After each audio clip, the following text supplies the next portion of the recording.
The question now is that the amendment be agreed to. I call the member for Fairfax. Thank you, Mr Deputy Speaker. I rise in support of the Health Insurance Amendment, National Rural Health Commissioner Bill of 2017. This bill represents a clear commitment by the coalition government to the health of the country's rural and remote populations. There are three aspects to this bill.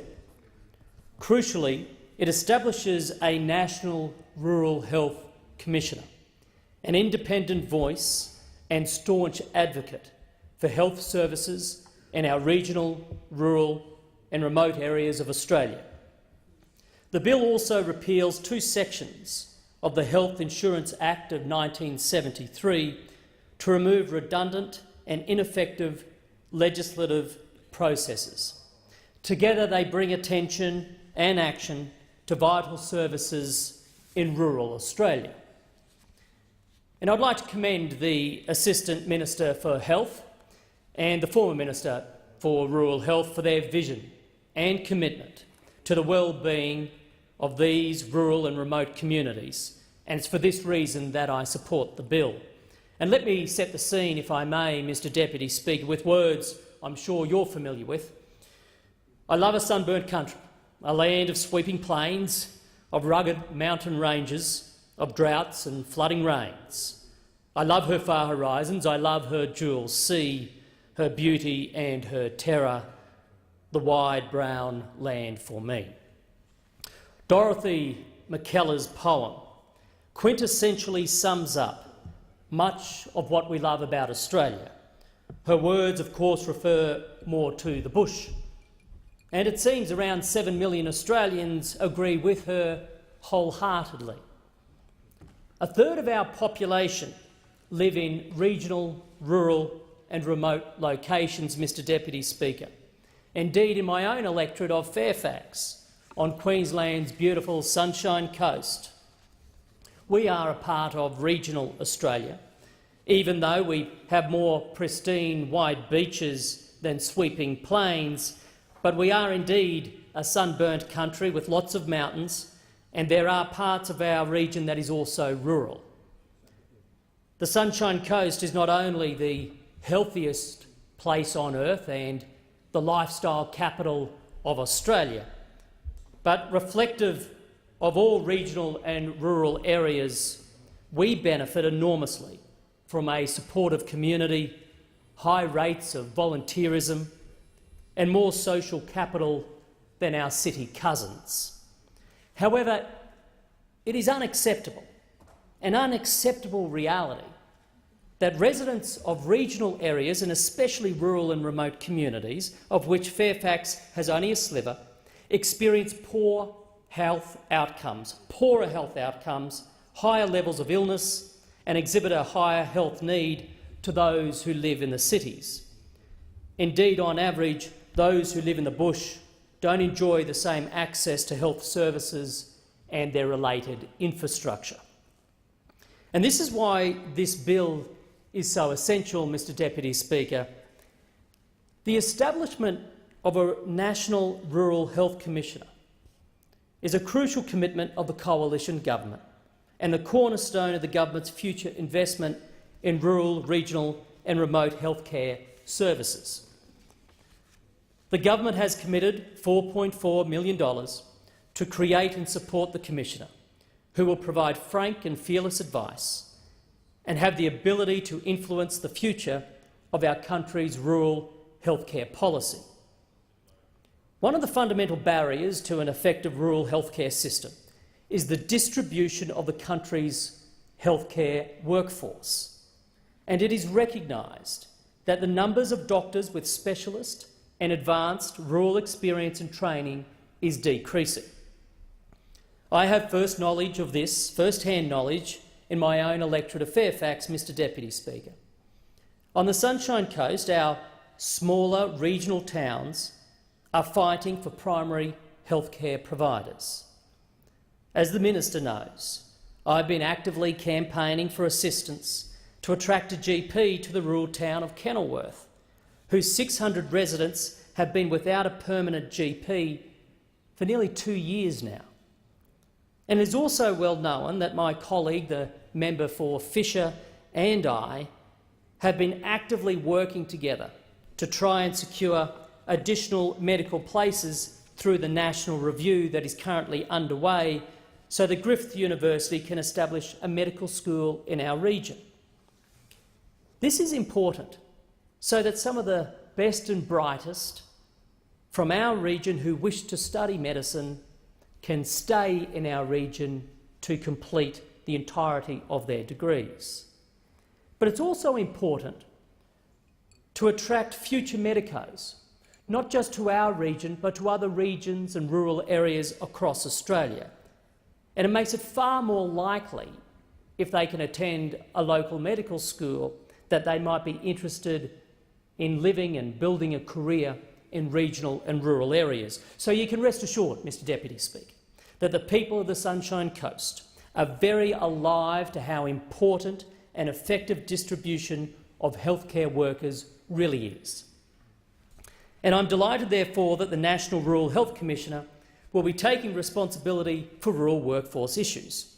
Innovative and sustainable medical practice solutions are exactly what's needed for smaller, harder-to-reach regional towns. Critical to this development is a national rural generalist pathway, a core step towards strengthening the rural medical workforce. A rural generalist pathway is not a new concept. There are varying degrees of support and infrastructure available at a state level. But what is not currently available is a coordinated national approach, and this is the gap that will be filled by this legislation.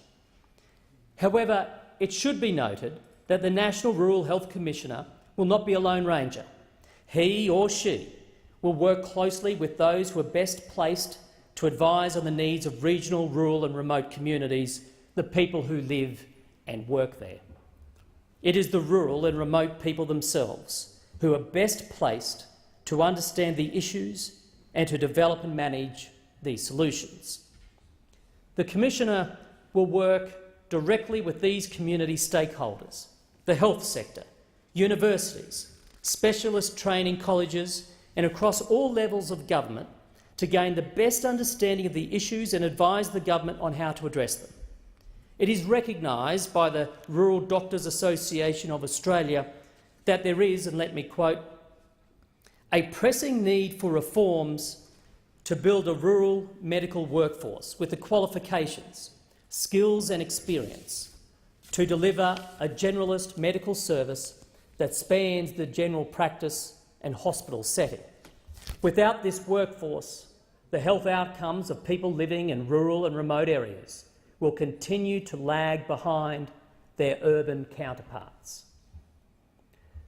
Now, Mr Deputy Speaker, we don't expect every remote town to have the range of medical and health services of our cities and metro areas, but we do expect access to appropriate, high-quality primary healthcare services for people in regional, rural and remote locations.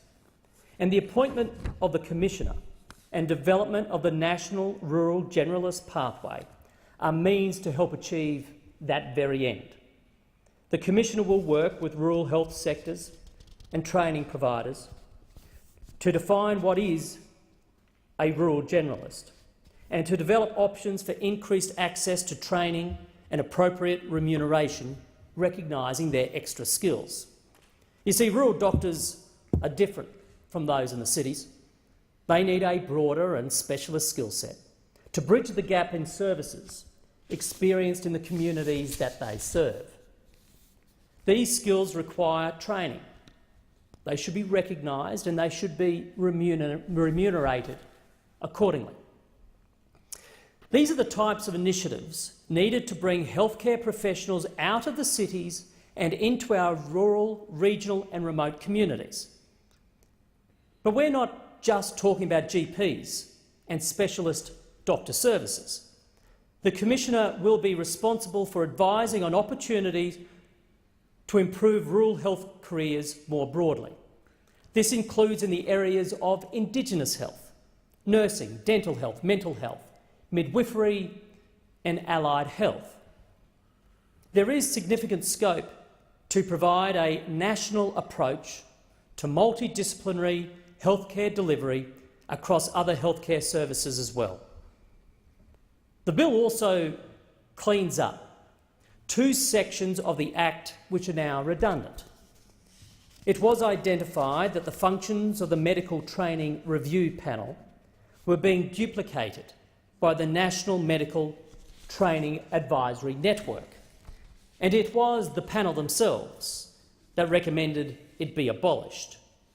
This has now been done, and removing the related legislation from the Act is the logical next step. The repeal of laws that reviewed the Medicare provider number legislation is also a prudent decision. The current legislation calls for the regular review of the Medicare provider number laws to ensure there are no unintended consequences or burden placed on agencies. 3 reviews have been conducted with no issues identified. Surely, therefore, there's no need for continued further reviews. The Medicare provider number legislation is well established and it is working as intended.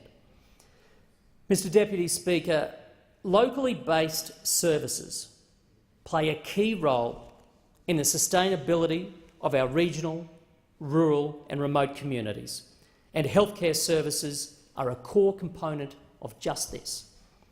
The appointment of the National Rural Health Commissioner is an essential element to ensure the future way of life in outback Australia and in rural and regional communities continues.